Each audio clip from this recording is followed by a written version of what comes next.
Hai, assalamualaikum majikan. Kangen gak nih backgroundnya kita begini nih? Biasalah di ruang makan lagi. Abisnya kita nih ceritanya lagi nungguin sahur. Kita tadi habis bukber. Terus ya namanya udah lama gak ketemu gitu kan, ngumpul-ngumpul sampai malaman. Terus sekarang aduh takut kalau ketiduran ntar kita bablas udah sahur. Makanya nyetok video aja lah. Ya sebenarnya di bulan Ramadan begini kan kita harusnya jaga hati, jaga lisan sama pikiran ya. Tapi tadi aja ngumpul-ngumpul udah gibahin orang. Ya bisa makin kesini kelakuan orang mah aneh-aneh banget ya. Bener-bener kayak cobaan puasa gitu liatnya. Apakah ini memang termasuk cobaan buat dapetin kunci sorga? Begitu kan ngeliat berita-berita yang bikin ngelus dada. Dimana di sini tuh ada sebuah kasus sekte sesat. Ya bener-bener definisi dari apa kabar dunia udah gila. Dan saking gilanya kayak sini, orang-orang tuh menyebutnya dengan sebutan sekte Hill Kids. Yang mana sekte ini tuh dipimpin sama seseorang di mana dirinya mengaku sebagai nabi atau utusan Tuhan yang bernama Roh Teriaul. Ya sebenarnya kan gue juga udah sering bahas ya kasus-kasus mengenai sekte-sekte macam begini. Para majikan yang setia juga pasti udah pada tahu deh. Cuma mungkin ada penonton baru nih yang mau jadi majikanku juga, boleh yuk klik tombol subscribe di bawah ya Tuan Nyonya. Nah walaupun kita udah sering bahas ya mengenai hal-hal kasus-kasus berbau persektean, tapi sekte yang kali ini menurut gua kacau banget gengs, udah paling kacau ini. Jadi kejadiannya ini tuh di Kanada, dimana awalnya banget nih dulu di tahun 1980-an ada belasan anak yang dikirim ke beberapa panti asuhan yang berbeda. Karena anak-anak ini tuh ditemukan sama polisi di sebuah hutan yang jauh dari pemukiman warga. Dan setelah dilakukan cek dan recheck, kebanyakan dari anak-anak itu mengalami kondisi yang kurang gizi dengan gigi hitam membusuk gitu geng semuanya. Dan diketahui juga beberapa anak-anak tersebut itu belum pernah keluar dari hutan tempat tadi mereka ditemukan sama polisi. Dan bahkan mereka itu juga tidak mengetahui kalau ternyata di luar hutan sana tuh ada dunia lain. Yang ketika mereka udah dievakuasi nih dibawa ke panti asuhan, kondisi dari anak-anak tersebut tuh terlihat sangat mengkhawatirkan. Ya tadi kan di awal aja udah kelihatan kan kekurangan gizi, giginya hitam rusak. Ditambah mereka itu juga tidak bisa berkomunikasi. Ya rata-rata dari mereka kan memang masih anak-anak. Namun jalannya aja kagak bisa jalan, ngerangkak doang gitu guys. Nah karena tingkah dari anak-anak tersebut ini cukup aneh ya, para petugas panti pun mulai memperhatikan tuh perilaku dari anak-anak ini secara detail. Kenapa bisa begitu? Habisnya kelihatannya kok kayak primitif banget. Pas disuguhin makanan nih, mereka kelihatannya kalap gitu, makannya berantakan pakai tangan. Ya emang sih kalau kita makan pakai tangan mah lebih nikmat ya, apalagi makan padang. Tapi ini maksudnya mereka sepertinya memang tidak mengerti konsep makan dengan baik dan benar pakai sendok garpu. Kagak bisa, nggak ngerti ini buat apa. Dan rata-rata dari mereka juga selain tidak bisa berkomunikasi, nggak mengeluarkan suara juga. Ya teriak ya atau ngau-ngau gitu. Nggak, diem baik udah lempeng. Sampai ada petugas nih yang mencoba menawari mereka mainan, tapi nggak direspon. Biasa kan kalau anak-anak ngeliat mainan, langsung apa gitu penasaran. Jadi kalau nggak disamperin, nggak dikasih makanan, atau nggak diajak berinteraksi, ya udah dia duduk aja gitu berjam-jam ngeliatin orang. Namun setelah para petugas panti selalu melakukan pendekatan selama beberapa hari itu dengan sabar dan penuh kasih sayang begitu ya. Macam ilmu parentingnya Nikita Willy. Sabar banget gitu ya, uangnya banyak ya. Coba tuh emak kita. Jangan kan ngelempar barang ke kompor ratusan juta kayak sini kita Willy tuh sama anaknya, nggak apa-apa gitu, is okay dibilangin. Lah kita ngilangin Tupperware aja gitu ratusan ribu, udah abis riwayat kita. Maaf Bu. Nah pokoknya tadi kan petugas panti selalu melakukan tuh pendekatan dengan kasih sayang ya. Lama-lama ya anak-anak tersebut kelihatan nyaman dan percaya. Yang ternyata mereka bisa berbicara. Cerita tuh akhirnya tentang apa yang mereka alami selama ini. Jadi bukan bisu atau nggak bisa ngomong gengs, bisa. Tapi mereka takut untuk mengeluarkan suara. Anak-anak ini tuh cerita kalau ayah mereka itu bernama Roh Teriaul. Tapi mereka lahir dari ibu yang berbeda-beda. Jadi satu bapak lain ibu semua. Yang mereka kira apa yang mereka alami itu normal. Dimana memang itu mereka dilarang untuk berbicara atau melawan ajaran dari orang tuanya. Ya semua itu karena mereka nih nggak punya tolak ukur ya. Atau gambaran gimana idealnya seorang anak tuh dibesarkan. Lah taunya cuman tinggal di dalam hutan aja itu udah. Makanya waktu mereka dibawa ke panti mereka terheran-heran tuh. Butuh beradaptasi dengan orang baru yang memperlakukan mereka secara kok berbeda jauh banget sama orang tuanya. Ya tadi yang kayak gue udah bilang makanya. Mungkin berasanya dirawat sama emak gue tuh di pasar minggu, tahu-tahu dibawa ke rumahnya Nikita Willy. Abis ini pasti kita juga diomelin sama emak gue. Katanya kagak tahu terima kasih lu udah dirawat lu. Ya udah deh, takut kita jadi anak durhaka kagak dapet kunci surga. Ngomongin aja ya, jangan ngomong emak gue. Nih kalian bayangin, anak-anak ini katanya biasa tuh melihat ayah dan ibu mereka di depan mereka langsung. Ya malahan si ayah mereka pun sering menggauli anak-anaknya itu secara bergantian. Mau cewek mau cowok nggak pandang bulu gengs. Dari sini aja udah error kan, tapi belum sampai di situ nih. Kalian tahan-tahan gitu ya dengerin ceritanya. Karena tambah stresnya lagi, mereka juga pernah nih disuruh tidur tuh berjejer gitu sambil mangap. Buat apa? Buat minum pipis ayahnya secara langsung kayak curr begitu. Sakit nggak nih? Makanya denger begini mah kita mendingan puasa begitu kan. Kalau mau minum keinget begini, aduh enak, astagfirullahaladzim. Nah tadi itu aja kan baru minum tuh buang air kecil. Kalau buang air besar alias pup, aduh gue agak nggak sanggup nih ngomongnya. Anak-anaknya itu disuruh gantian nyebokin si ayah, gengs. Masalahnya nih, ini mohon maaf ya. Mohon maaf mungkin buat teman-teman yang puasa nih, nontonnya lagi puasa belum beduk, atau malah nggak puasa, lagi makan gitu ya. Siap-siap dengernya nih. Nyebokinnya itu bukan kayak dicebokin biasa, tapi dengan cara dijelasin sama istri dan anaknya itu jelas. Makanya udah cobaan puasa banget nih denger begini nih, Allah. Bentar gue tarik napas dulu. Karena belum sampai di situ aja kegilaannya. Jadi keluarganya ini tuh melihara kambing. Sampai ada nih satu kambing yang semacam dijadiin bestie sama salah satu anaknya. Ya namanya sayang sama hewan peliharaan gimana sih? Boro-boro mau disembelih kan kagak tega ya. Tapi hal itu tidak berlaku dengan si ayahnya yang udah sakit ini nih. Karena ayahnya itu sengaja menghabisi kambing itu di depan anaknya. Dan mandi pakai darah kambingnya. Aduh. Udah ini fix. Orang ada begini ya gila-gilanya ya. Itu di dalam raga ayahnya gue rasa mah isinya dajjal. Nggak mungkin dong manusia segila ini fix dong. Dajjal udah emang. Jadi kalau kalian tanya siapa sih sebenarnya si Roch Teriault ini? Kok dia bisa sampai punya banyak istri dan anak-anak? Tuh kan dari anak-anaknya masing-masing beda ibu ya. Pokoknya istrinya ada 9, terus anaknya ada 20-an, gengs. Terus kenapa mereka hidupnya di hutan terpencil seperti itu? Tanpa anak-anaknya ini mengetahui ada kehidupan di luar sana gitu. Selama bertahun-tahun. Ya jawabannya lagi-lagi tadi tuh. Emang dajjal udah.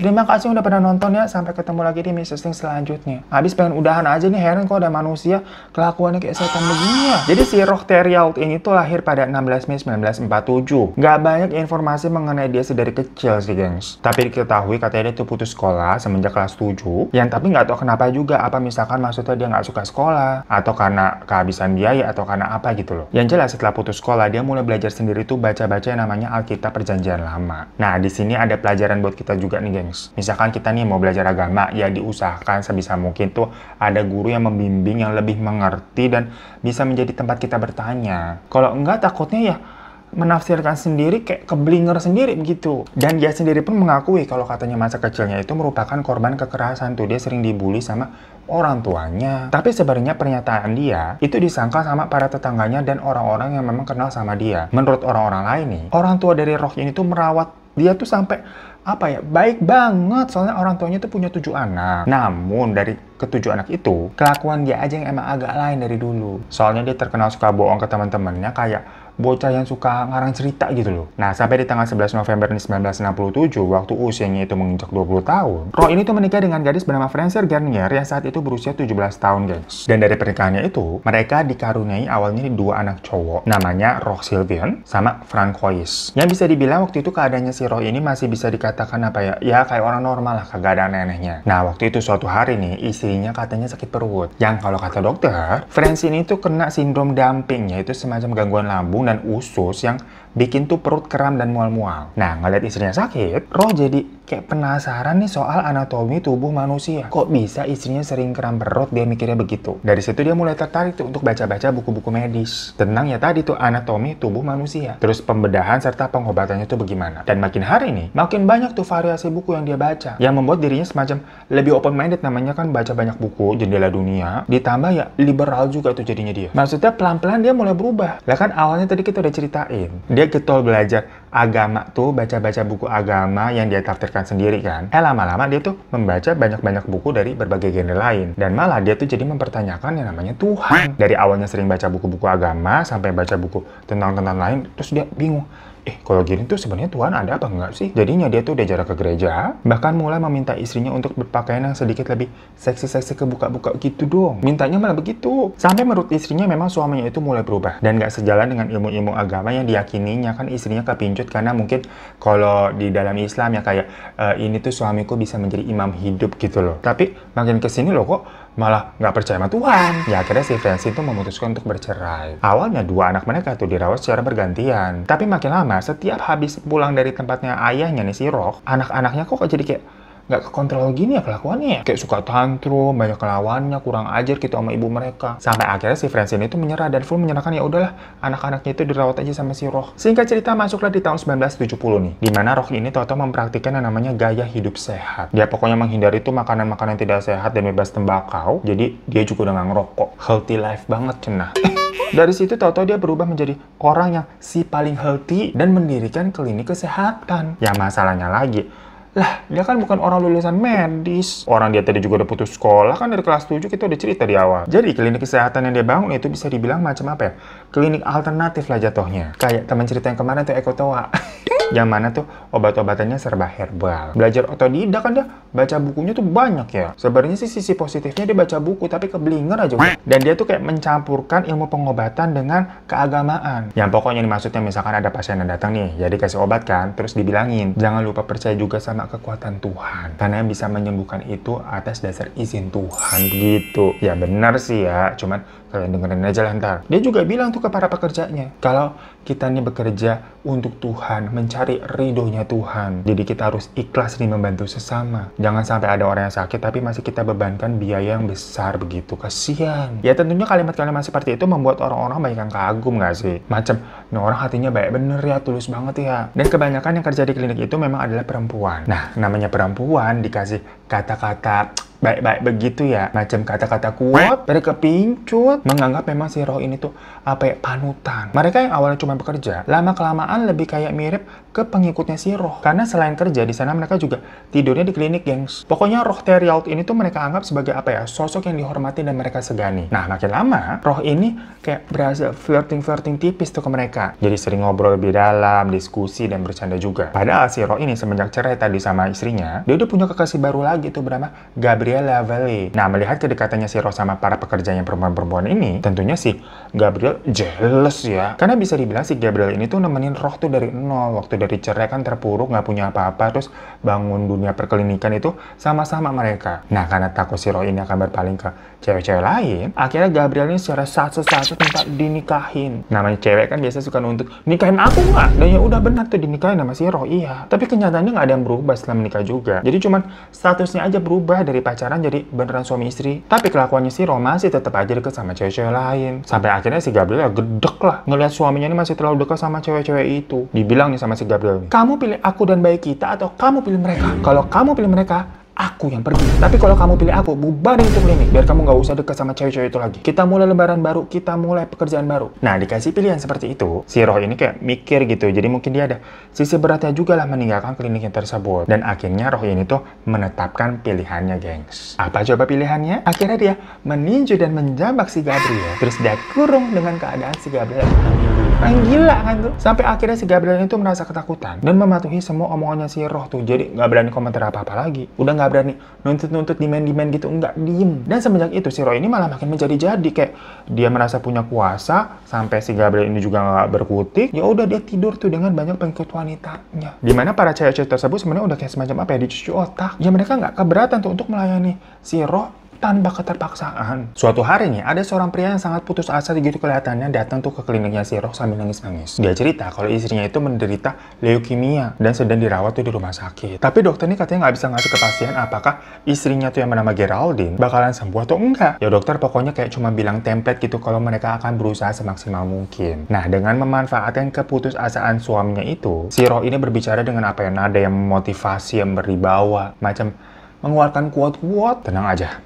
Saya yakin istrimu akan baik-baik aja. Karena Tuhan pasti bersamanya. Namun, boleh nggak saya menjenguk dia? Siapa tahu saya bisa bantu lebih. Ya pastinya diizinin aja lah sama suaminya buat jenguk, emang kenapa enggak. Tapi pas sampai rumah sakit, si Roni bilang, wah, istrimu kok dirawat di sini kondisinya malah makin parah gini. Ini tuh udah jelas-jelas kalian tuh diporotin sama rumah sakit ini. Saya yakin dokter-dokter di sini tuh udah melakukan malpraktik. Kalau saya jadi Anda, saya pasti akan langsung memindahkan istrimu ini ke tempat lain. Nggak harus ke klinik saya, nggak. Ke klinik lain pun boleh, asalkan jangan di sini yang penting. Dokter-dokter di sini tuh udah kelihatan nggak peduli tuh sama keadaan istrimu. Ya suaminya si Gabriel itu dibilangin begitu ya, keadaannya lagi kalut, langsung terhasut. Akhirnya dia memindahkan sang istrinya itu ke kliniknya si roh. Nah cuman metode yang roh ini kasih, itu kayak aneh banget. Dia tuh nggak ngasih obat sama sekali. Katanya dibilang istri kamu nih udah kebanyakan minum obat di rumah sakit, yang membuat kondisinya malah semakin melemah, jadi perlu di detox gitu, nggak usah dikasih obat. Diganti sama kita kasih makanan-makanan yang sehat aja. Ya mohon maaf nih, orang kena leukemia dikasih makanan yang sehat doang, ya jelas makin drop itu akhirnya meninggal. Kagak dikasih obat sama sekali. Roh bilang tuh ke semua pengikut dan kliennya kalau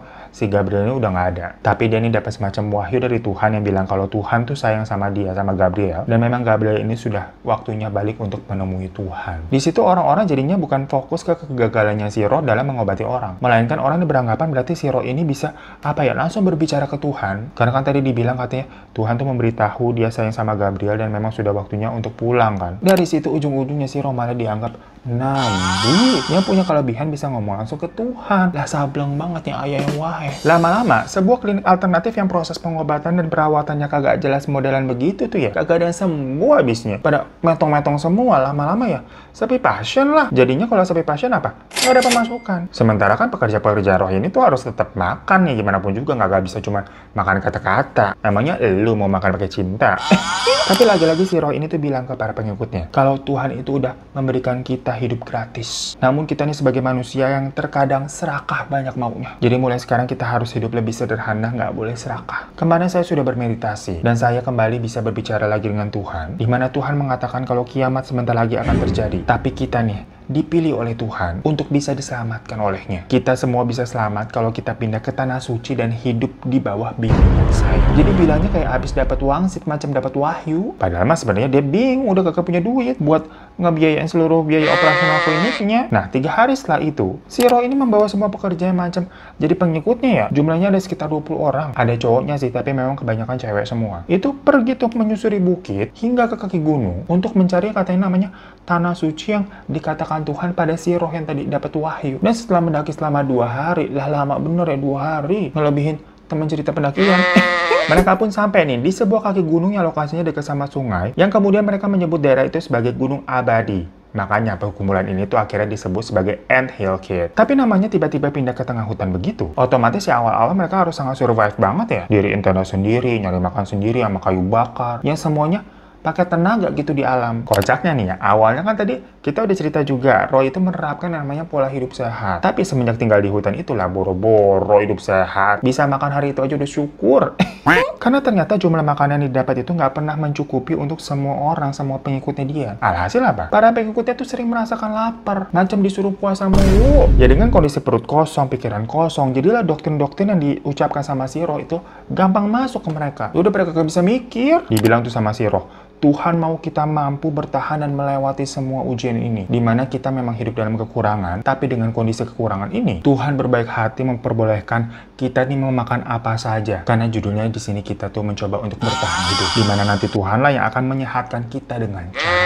Ya bisa begitu ya. Jadi maksudnya makanan-makanan yang diharamkan atau tidak diperbolehkan dimakan sebelumnya kayak ya udah nggak apa-apa makan aja, maupun itu makan gak sehat juga makan aja, nanti Tuhan yang akan menyehatkan badan kita sendiri. Ibarat kata nih kita sahur nih, udah mau jam berapa? Udah mau jam 4. Makan nasi padang gak apa-apa, makan junk food gak apa-apa, udah sepuasnya kalian makan sampai kenyang, nanti Tuhan yang menyehatkan kita dengan caranya.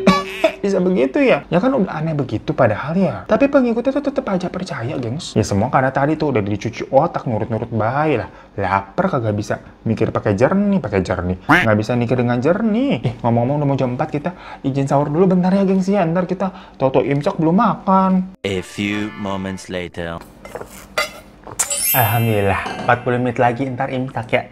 Nah pokoknya hari-hari berlalu nih, sampai si roh itu selalu bergilir menggauli para jemaatnya, gengs. Hingganya makanya mereka tuh melahirkan sampai sekitar 20 anak dari ibu yang berbeda-beda. Ya alhasil, total pengikutnya itu bertambah menjadi sekitar 40-an. Terdiri dari anak-anak dan orang dewasa. Tadi kan orang dewasa di awal aja 20-an kan, terus punya 20 anak lagi. Tapi ada satu jemaat nih, seorang perempuan yang nggak pernah dipakai sama roh. Namanya adalah Elsa. Tapi dia di situ tuh punya suami yang bernama Hans. Suaminya itu memang pengikutnya roh juga. Kan tadi kita udah bilangin pekerjaannya si roh itu terdiri dari cewek dan cowok ya. Jadi karena suaminya ngikut duluan, ya otomatis istrinya juga ikut dan terjebak bersama. Cuma Elsa ini pada akhirnya jatuhnya masih agak eling gitu, masih agak bisa sadar gitu, bisa mikir. Dimana semua ini lama-lama terasa aneh. Apalagi akhirnya dia tuh hamil dengan anak dari suaminya sendiri nih, dari Hans. Jadi dia pelan-pelan tuh memujuk si Hans, suaminya, buat kabur aja, kita pergi dari sekte ini. Tapi si Hans ini malah curhat ngomong ke roh kalau istrinya nih ngajakin buat pergi, kayak suami-suami hodok gitu ya. Ya jadinya kan si roh tahu nih si Elsa berarti pengkhianat. Dari situ roh ini terus menghasut Hans dengan bilang katanya kalau Elsa sudah dirasuki iblis, dan untuk mengeluarkan iblis itu kamu harus potong salah satu jari kakinya. Dilakuin dong sama si Hans.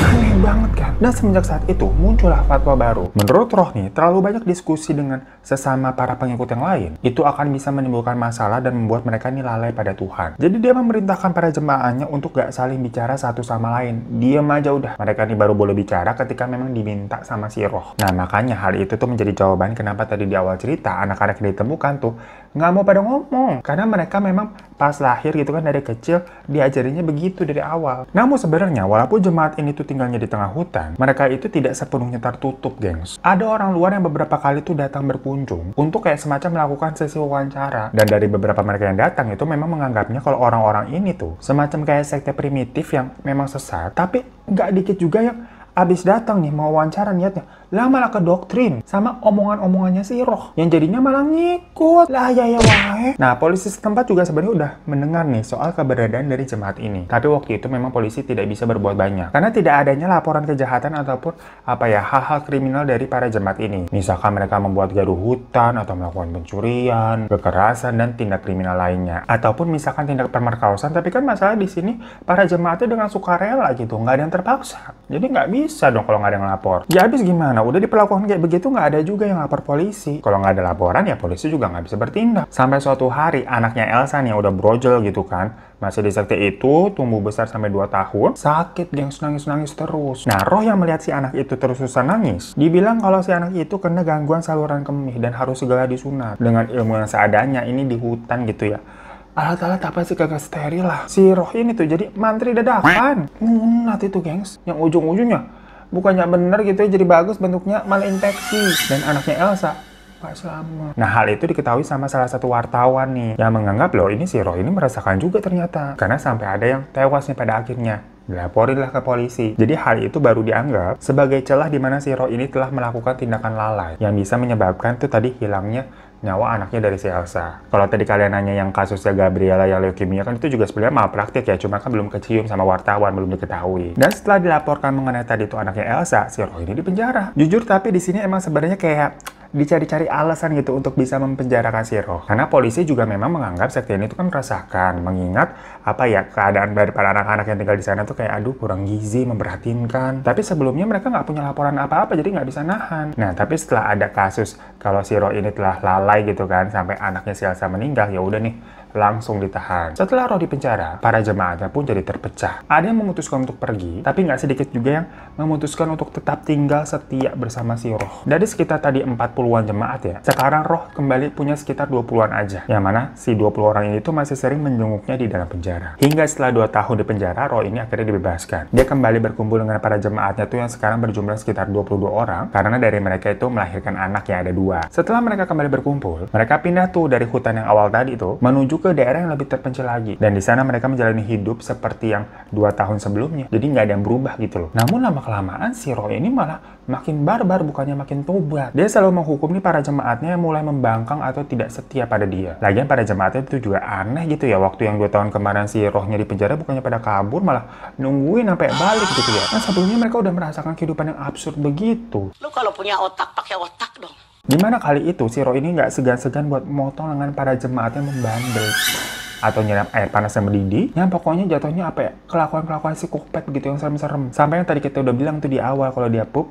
dijilatin, terus pada suruh mangap, dikencingin dan sebagainya. Kita pusing, ya Allah, jadi enak habis sahur ya. Dari situ langsung deh banyak yang udah pada kabur. Salah satunya nih ada wanita yang habis dipotong tangannya, jadi masih basah itu ya, masih luka, kabur, lapor polisi. Ya tentu polisi langsung mengusut lah. Dari situ si Roh ini ditangkap lagi dan dijatuhi hukuman penjara seumur hidup. Karena kalau dibebaskan takutnya akan berpotensi melakukan tindakan kekerasan yang kayak tadi gitu loh. Ini udah 2 tahun di penjara, kan balik lagi tuh kelakuannya. Dan setelah si Roh itu di penjara seumur hidup, pertanyaannya apakah masih ada pengikut yang setia tuh kayak kemarin? Jawabannya masih, gengs. Aduh, capek beneran kita. Amit-amit ya Allah, nggak habis pikir. Kok masih ada yang ngikut tuh, gimana sih mikirnya? Mama heran sama kamu ya. Kamu itu terpelajar, tapi logika kamu sepertinya tidak jalan. Bukan kita emosi ya.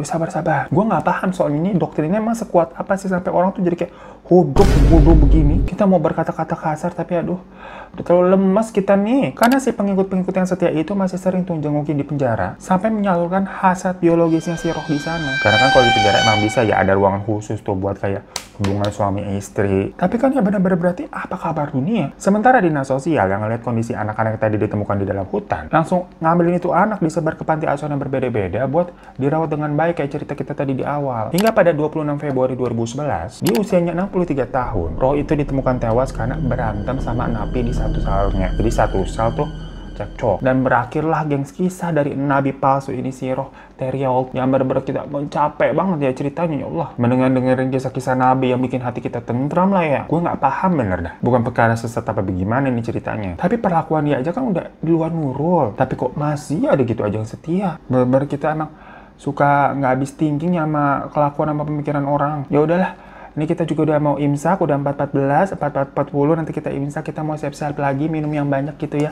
Kalian juga semoga puasa-puasanya lancar-lancar sampai nanti kita lebaran ya. Terima kasih udah pada nonton. Assalamualaikum warahmatullahi wabarakatuh.